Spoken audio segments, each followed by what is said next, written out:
Deep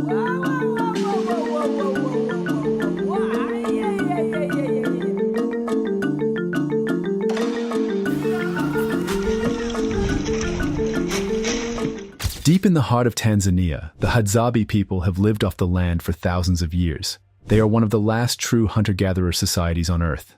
Their way of life is unlike anything most of us have ever seen. No farming, no livestock, no permanent shelters, just pure survival, relying on ancient skills passed down through generations. They track animals with an almost supernatural ability and use handcrafted bows and poisoned arrows to hunt and gather food from the wild with techniques that defy modern logic. How do they live this way in a world that has moved on to modern conveniences? Their survival techniques are not just impressive, but also incredibly unusual. Let's explore them in detail. Before we dive in, don't forget to subscribe to the channel for more amazing content like this. Let's get started. The Hadzabe people are expert hunters, relying on simple but effective tools. Their primary weapon is the bow and arrow, but not just any arrow. Some arrows are tipped with a deadly poison made from the sap of the desert rose plant. This poison is powerful enough to bring down large animals like antelopes, baboons, and even buffalo. Hunting is not just about having the right weapon. It requires deep knowledge of the land and the habits of animals.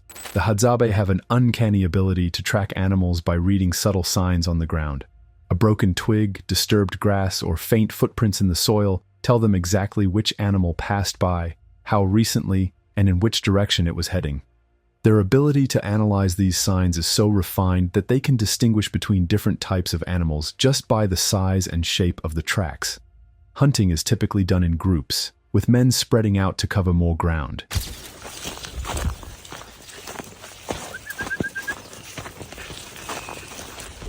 They communicate using soft whistles and clicking sounds to avoid alerting their prey. Once they spot an animal, they take a strategic approach, ensuring they have a clear shot before releasing their poisoned arrow. The poison works by slowing down the animal, eventually leading to paralysis and death.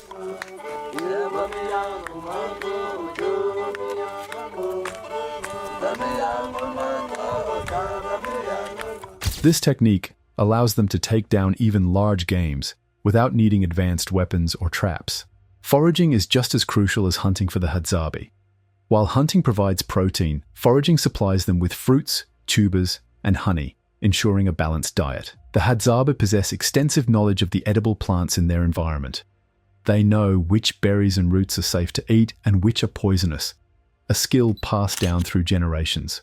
One of the most fascinating aspects of their foraging is their ability to harvest honey from wild beehives. Instead of searching aimlessly, they have a unique relationship with a bird called the honey guide. This bird actively leads them to beehives by calling and flying ahead until the Hadzabe reaches the hive.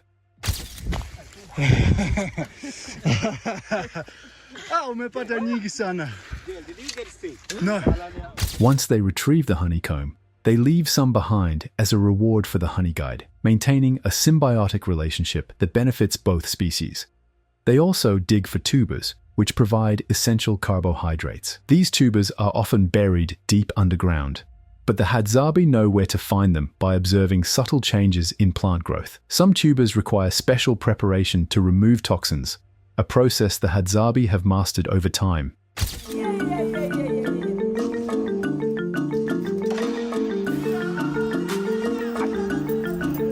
Fire is essential for cooking, warmth, and protection. But the Hadzabe do not use modern tools like lighters or matches. Instead, they rely on a traditional fire-making technique known as the hand drill method. This involves using a dry stick and a flat piece of wood to generate friction.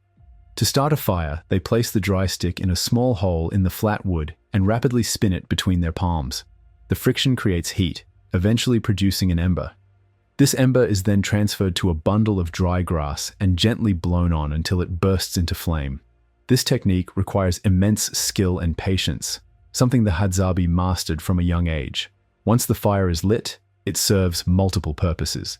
It is used for cooking meat, sterilizing water, and even warding off predators at night.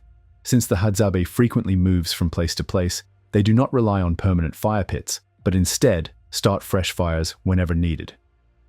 Unlike other indigenous groups that build permanent homes, the Hadzabe live in temporary shelters made from branches and leaves. These simple structures provide shade and protection from the elements, but are easy to abandon when they move to a new location.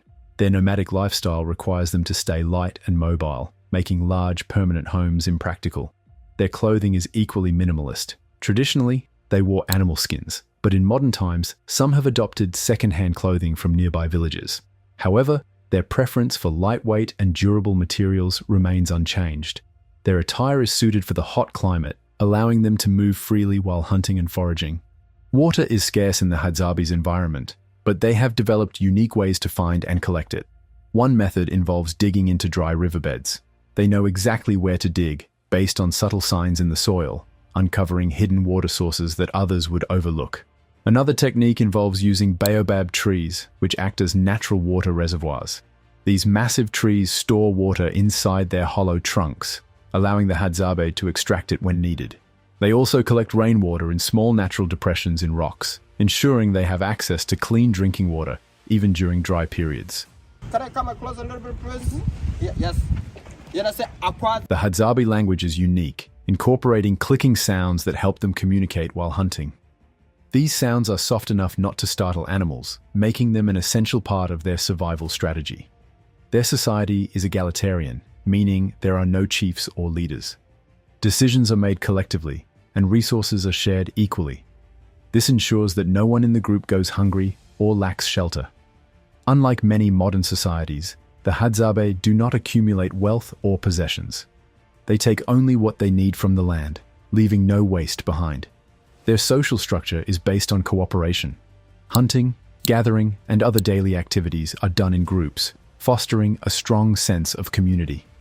Disputes are rare, and when they do arise, they are resolved through discussion rather than confrontation. Despite their ancient way of life, the Hadzabe are not entirely isolated from the modern world. Some members interact with nearby villages, trading honey, meat, and handmade items for clothing and tools. However, they have resisted full integration into modern society, choosing to maintain their traditional lifestyle as much as possible.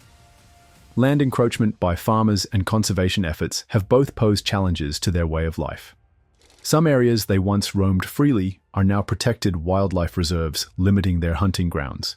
Despite these challenges, the Hadzabe continue to adapt, finding ways to balance their traditions with the changing world around them. The Hadzabe's survival techniques are not only unusual, but also incredibly effective. Their deep knowledge of nature, hunting, and foraging has allowed them to thrive in one of the toughest environments on Earth. So, what do you think about their way of life? Could you survive using their techniques? Let us know in the comments below. If you enjoyed this video, give it a like, share it with your friends, and subscribe to the channel for more incredible content on unique cultures and survival techniques.